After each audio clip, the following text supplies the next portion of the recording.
Hello and welcome to the All Round Coaching Podcast, episode number 56. And this one's going to come from you. No, it's not. It's coming from you. No, it's coming to you.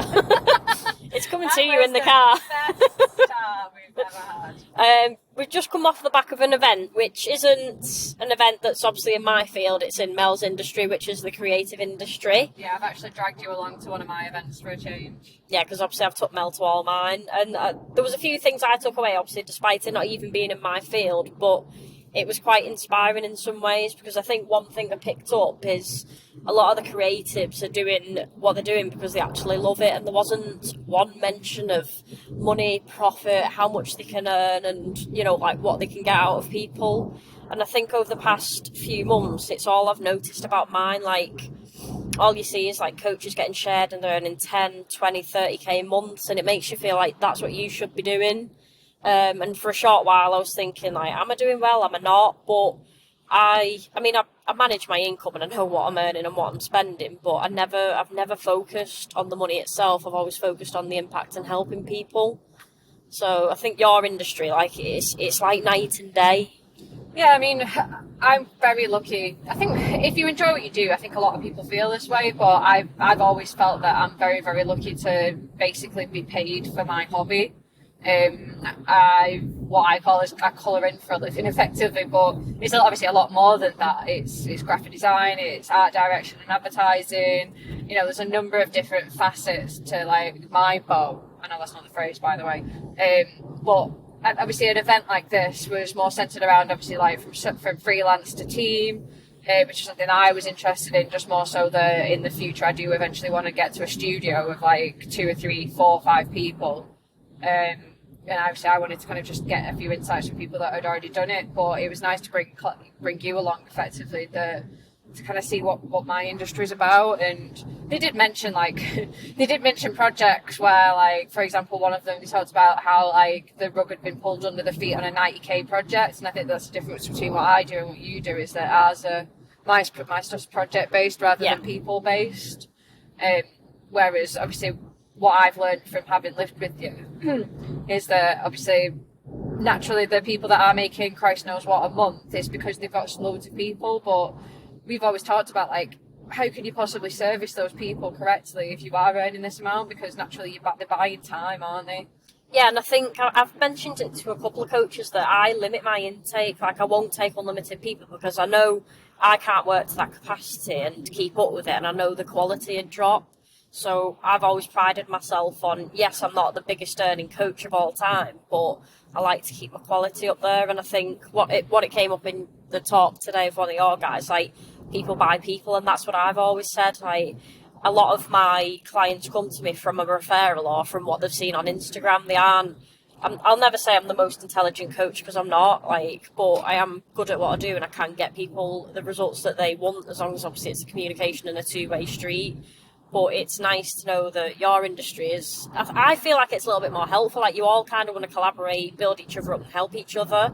It's rare in mine to do that, because there's a lot of gatekeeping where coaches won't share you, or they won't like any of your stuff, or there'll never be many collaborations, or it's rare.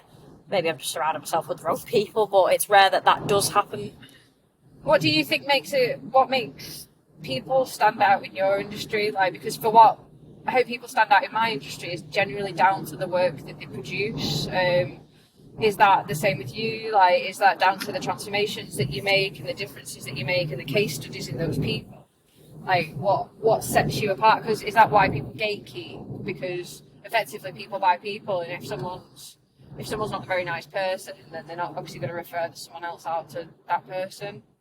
No, I think, well, it's hard to see what a good coach is, because a lot of people base it off a physique transformation, which is fine. You've got your physique coaches. A lot of people base it off knowledge. Like, there's some amazing coaches, but some of them just never get shown to it because, I don't know, they haven't got a huge following, or it's like, I find my industry is more focused on being influencers at the minute to reach people and, go a little bit viral. I don't know, that's just what I'm seeing. And I think I like to stay in my own lane. Like, I won't pipe up too much. I'll do things that are in line with me, but I never want to change who I am. And I think in maybe a few months I thought, do I need to build? Am I doing this right? Or do I stay where I am? Because I'm happy where I am, and I don't want to say I'm fortunate because obviously I've worked for it, but I haven't advertised for a while. Obviously 42 Elites twice a year, but I haven't had to ask for clients. Obviously they've all come from referral, and my retention's good because I give a shit and I want people to do well. Your retention is very good. Like, you do, from what I've witnessed, you rarely see people leave, and if they do leave, it's generally down to their own reasoning. It's nothing that you can control. Yeah, or someone's completed the journey and what they've got from it, but like, I mean, I'm not saying, I'm not giving everyone a cue to leave me, by the way, after listening to this podcast. But no, I think it was insightful tonight, because the events that I go to, and I said it to you before, like, no matter who you speak to, the first question you get asked in my industry is, how much do you want to earn? Not who do you want to help and how much of an impact do you want to make. And I find it uncomfortable because I never look at people's money. Like, I've never said I want to earn X amount by I'm 30. Like, yes, having more money is nice, but you spend to that means anyway, so you technically never feel any better off. Yeah. So I've always felt like I'm comfortable where I am, I'm happy where I am, I've got my freedom of time, and I've still got the quality of the service that I've got. Yeah, well, obviously you're making a difference to people's lives, so that's the aim, isn't it? Like, what I do is completely different. Like, we're selling stuff to people. But effectively, like, we are still in the people-to-people business, because effectively what I do is I effectively either make a brand, like, more successful, or I work with a marketing manager to help them do their job more effectively. So that is still the same principle. But I think what we were talking about in that talk tonight is obviously like collaboration, working with other people.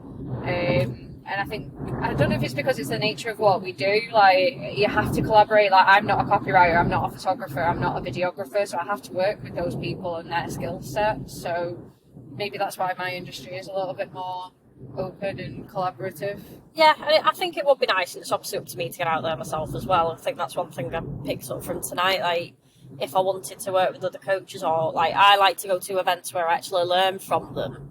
But some of them are just very money focused. Obviously, the one last week where it was more education based, I can tell he's passionate, and I respect that, and he's amazing at what he does. You're going to give him a shout out? Yeah, it's Chris at APX. Obviously, he's amazing at osteopathic, which I can't pronounce. But from an education perspective, and obviously helping rehab, because it isn't just physio. Like, he'll mend you, but he'll also explain why. But he makes it understandable, and that's what's, like, I try to do with clients. I don't throw big words around, and I've always been like praised on explaining things in layman's terms, and that's what he did. Yeah, it's interesting that, because obviously it was a seminar, wasn't it? It was a workshop, but effectively you were in a room with however many people. How many coaches were there? I think there was five other coaches. Yeah, so not necessarily a big group, but how did you find, kind of, like, I imagine there's like an element of networking there and discussing what you do, or did that just not come up at all? No, it didn't really. I think we were mainly there to listen to Chris, but it didn't really come up, because obviously you had a coach there that just started out, and you had coaches that have been in the industry a while, but it wasn't like yours where people would speak to you afterwards and be interested. I think sometimes it can be a little bit of a dick swinging with coaches, like they'll throw the big words, what they do, how much they earn, how many clients they've got. And I don't know, like, I feel like there's just a shift in the industry, and it's just very income focused, and that's what I liked about tonight, and that's why I wanted to jump on before I forgot it all. It's interesting because my industry can earn a hell of a lot more than what you guys can. Absolutely. You can do it a lot quicker. It's just obviously harder to retain those things, and there's a lot more flakiness in my industry because, like they talked about tonight, like some marketing managers or some clients, for example, can just go, no, don't, you're not flavour of the month, we're fucking off, kind of thing. But easily you can win a, I don't know, 20k, 40k, 60k project, but quite easily you can just go within a blink of an eye. Yeah, I mean, you can do one project that can earn double of what most people would earn in a year, but like you say, it might just disappear. I think it's a nice thing what I do. It is consistent. Obviously, clients do retain with me anyway, but I think because I never see people as money, they stay with me that way. Like, nobody's just a cash cow. Like, I genuinely want to help them. You can't buy passion, and that's why, like, when people say, oh, is this your full-time job, or do you do something else? Like, this isn't a side hustle. People's health isn't a side hustle. Like, if you want to help someone, you're either all in or you're all out. So don't, like, I would never put someone's health last. When I first started out, I was doing 2 jobs, 17-hour days. I knew I couldn't continue that way because I was exhausted, and I wanted to put everything into this because I gave a shit. Yeah, well, I did the same, didn't I? I've done 2 jobs. I've moonlighted near enough all of my career. And you just can't put that energy and effort into those projects outside of your actual day job because you're fucking knackered. Like, you just can't. Like, and when it's people with obviously what you do, like, it's just a big no-no, isn't it?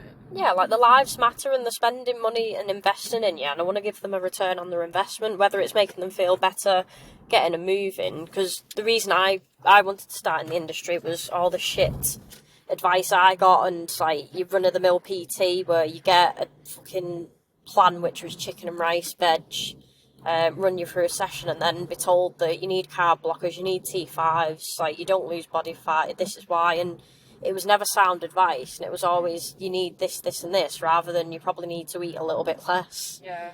So I went into the industry because I wanted to help people that I didn't get the help, and obviously when I invested in a proper coach, it made the world a difference, and that's the important thing about what I do. Like, some people have had bad experience with coaches and then they'll never change then. They think that's what a coach is, or they just want more money and that's it then, off they go. Yeah, your industry, and I guess you tell me on the other side of things, like your industry just, from my point of view, seems to have quite a bad reputation for obviously just running people into the ground. Not probably sometimes they do get results for doing that, but they are a bit notorious for just kind of like take our money and kind of go kind of thing. It never feels like it's like a transaction that you value. No.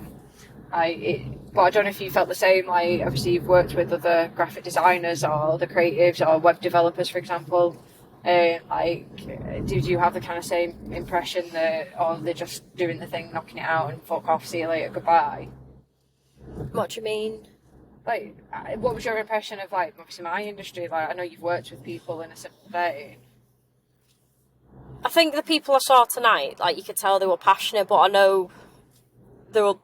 Do you mean like there'll be graphic designers out there that'll just take money, here's a logo, off you go? Yeah, of course. Like, we talked about it today, where we talked about particular types of people or particular types of businesses where they'll sell you a bespoke website, for example, and it's an actual fact and it's a template. Because let's be honest, we can all fucking cheat code our way through life and rip the shit out of people, like rip off people left, right, and centre. But I guess your integrity is, mine and your integrity is the same, isn't it? Where you want to do what's right for that person because they trust you, not because you want to fucking swindle them and get as much money out of them as you can. Yeah, and I think things like that catch up with you. There's coaches that'll do, your cookie cutter templates, but they want to take X amount up front. You have to pay 6 months in advance, and the price that they charge per month, even though some of them say it's the worth, I think it's just to get the high ticket in. And coaches and mentors have been the same, where they guilt you into either buying into them and then guilt you into not leaving them, and mostly at the detriment to your finances. So I think when you invest in something, like, you need to know that there's going to be a return, but you also need to like that person that you're working with, and that applies to absolutely everything. Like, me working with clients, I need to make sure that I like them and that I gel with them, and I need to make sure that they want to communicate with me and trust me, and that's a big value for me. How do you kind of get to know that they're going to be a good fit for you?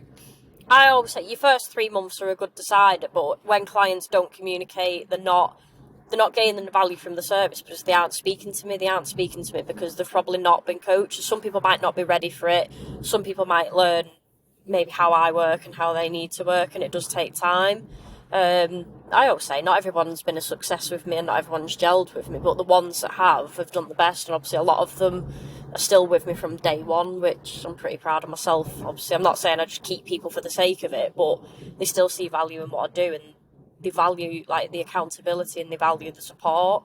It's not that they don't know what they're doing, and it's not. I think I saw something on Facebook, didn't I, that not necessarily, I don't like saying triggered me, but someone said, can anyone recommend PTs? Obviously, there is a difference for PT and a coach, but you had a person comment on it, and it was like, just go to a class. It works out at £1.10 a week. Don't pay PT prices. Like, you're not paying for the exercise and to run into the ground. You're paying for someone's knowledge, how to apply it and how to sustain it and build a lifestyle. So things like that annoy me in my industry. Like, people just think PT, have a session, have a training plan, here's a nutrition or a meal plan even, so you eat what you tell, like, and you don't learn anything from it. Yeah, it's hard. It's tricky as well, especially when, like, money is a transaction.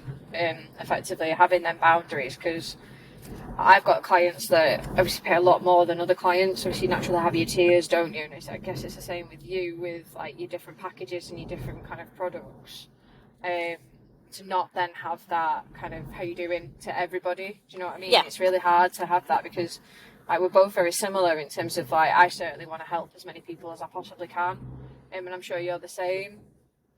So it's really hard to not kind of want to just, I suppose, treat everyone the same, isn't it? That's why I have the group though, because I know I've heard it where coaches have groups and they leave the clients to chat among themselves and they never even appear in it. I like to drop messages all the time, see how people do, and we actually have conversations. Yeah. And that's what a community and support's supposed to be. It's not, well, you're paying this, so I'm not going to speak to anyone that's paying this, this and this. Like, everyone still gets that attention. Yeah, you've had your hour with me this month. Yeah, like, you don't talk to me. I probably overservice in some ways, but then sometimes you can't help it. I wouldn't overservice to the point where detriment to my own stress and sanity, but... No, but I think you give a shit about the people that are under your wing.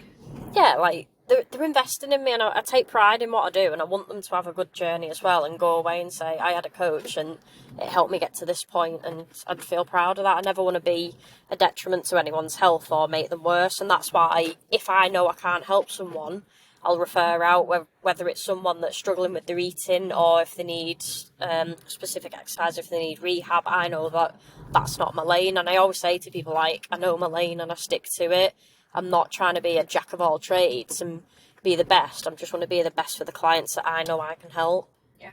So with that note, I will round it up. But it was a really good night listening to people in a creative industry, but then being able to apply it to mine. And obviously, whether you're working on your own or as a team, like, everything kind of does need to gel together, and you need to make sure that you work well together. I think that's one of the points that they mentioned, especially because obviously the night was about, like, obviously going from that single person to a team element.